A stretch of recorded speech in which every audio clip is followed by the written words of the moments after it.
News 18 India. नमस्कार, आप देख रहे हैं न्यूज़ 18 इंडिया। मैं हूं आपके साथ सपना शुक्ला जी। गिरफ्तारी का डर है, भविष्य की कल्पना हेमंत सोरेन कल्पना सोरेन के साथ ही कर रहे हैं।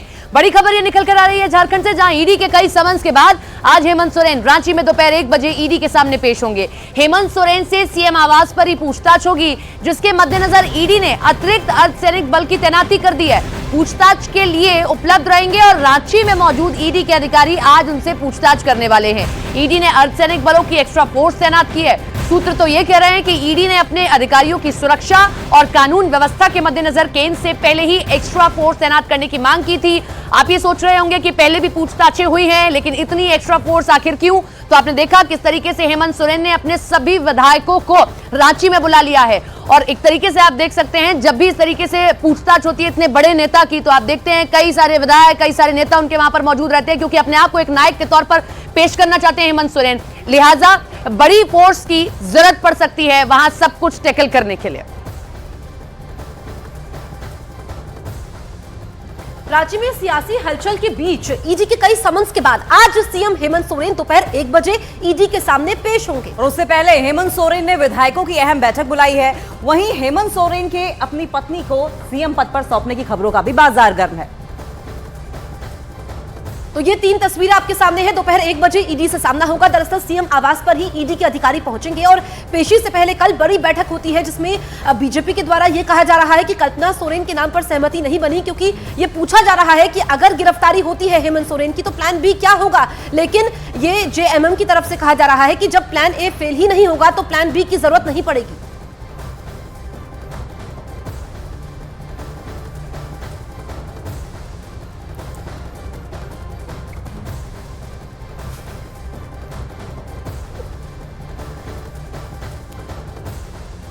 निशिकांत दुबे को कल से ही आप सुन रहे हैं किस तरीके से हेमंत सोरेन पर हमलावर हैं। पूरी प्लानिंग उनकी वो बता रहे हैं। इधर झारखंड में ईडी के एक्शन और पूरे सियासी घटनाक्रम पर बीजेपी और जेएमएम यानी कि झारखंड मुक्ति मोर्चा में सियासी जंग शुरू हो गई है। बीजेपी ने तंज कसते हुए पूरे सियासी घटनाक्रम को सबसे बिकने वाला उपन्यास बता दिया है। उधर जेएमएम ने हेमंत सोरेन का बचाव किया है।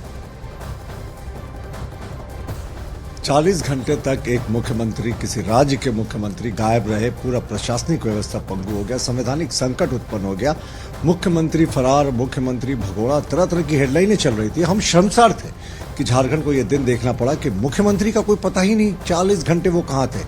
और जब उनसे पूछा गया तो वो कहते हैं आपके दिल में रहते हैं। मुख्यमंत्री जी, जनता भी आपके दिल में ही रहना चाहिए थी, लेकिन आपने 3.5 करोड़ जनता को उनके भाग भरोसे छोड़कर 40 घंटे पता नहीं कहाँ की दौड़ लगाई थी। ये समझ से परे है। और हमारा मानना है कि संवैधानिक संकट उत्पन्न हो गया था और आज मुख्यमंत्री जी के लिए जजमेंट डे आ ही गया फाइनली, जिसकी हम हमेशा चर्चा किया करते थे। आज ईडी उनसे पूछताछ करेगी। पूछताछ के लिए तो खुद समय दिया है माननीय मुख्यमंत्री ने। पूछताछ होगी, सहयोग करेंगे।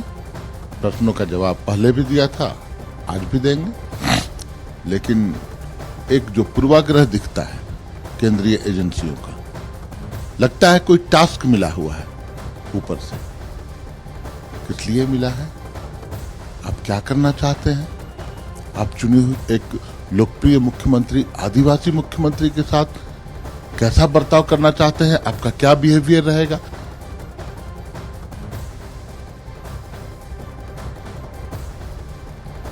तो झारखंड में जिस तरीके से सियासी हलचल बनी हुई है, इससे तो यही लगता है कि हेमंत सोरेन को अपनी गिरफ्तारी का डर सता रहा है। क्या ऐसा ही है निरंजन?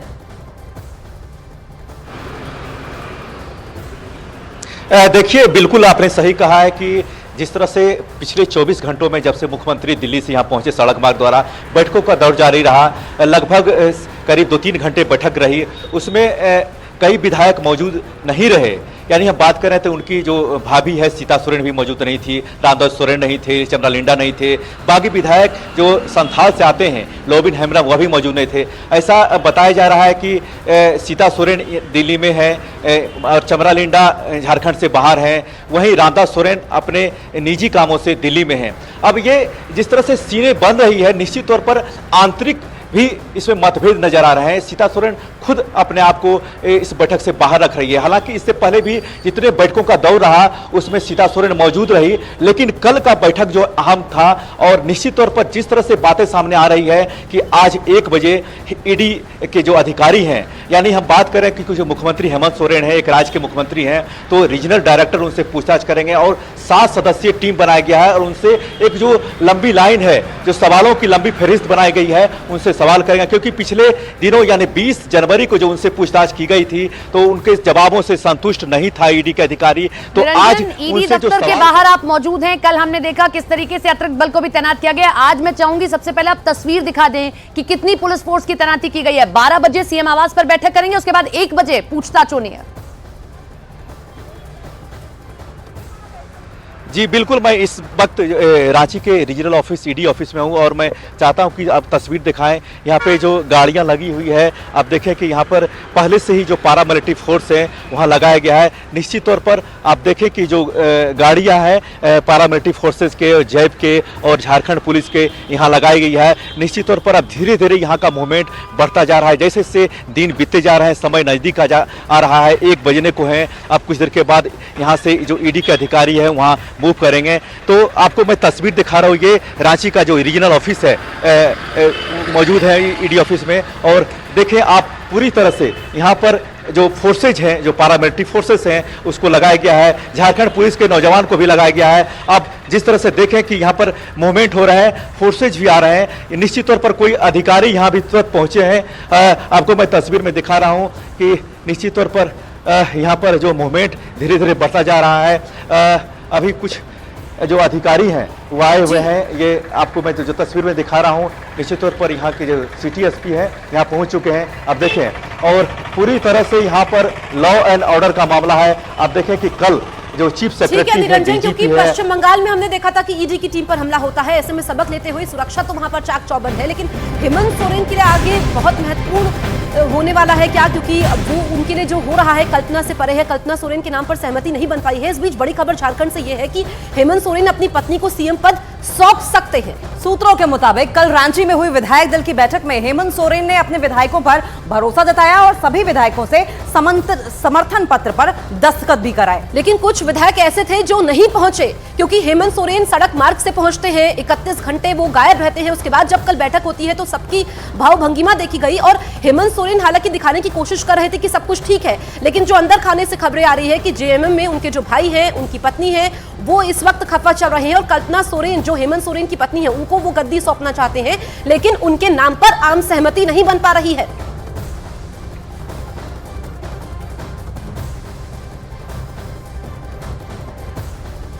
बत्तीस घंटे तक लुका छिपी का गेम खेला गया हेमंत सोरेन की ओर से, तो लाजमी है कि बीजेपी निशाना जरूर साधेगी। इधर बीजेपी नेता अर्जुन मुंडा ने सीएम हेमंत सोरेन पर निशाना साधते हुए ईडी के सवालों से भागने का आरोप लगाया, तो आरजेडी ने बीजेपी सांसद निशिकांत दुबे के दिए बयान पर पलटवार किया।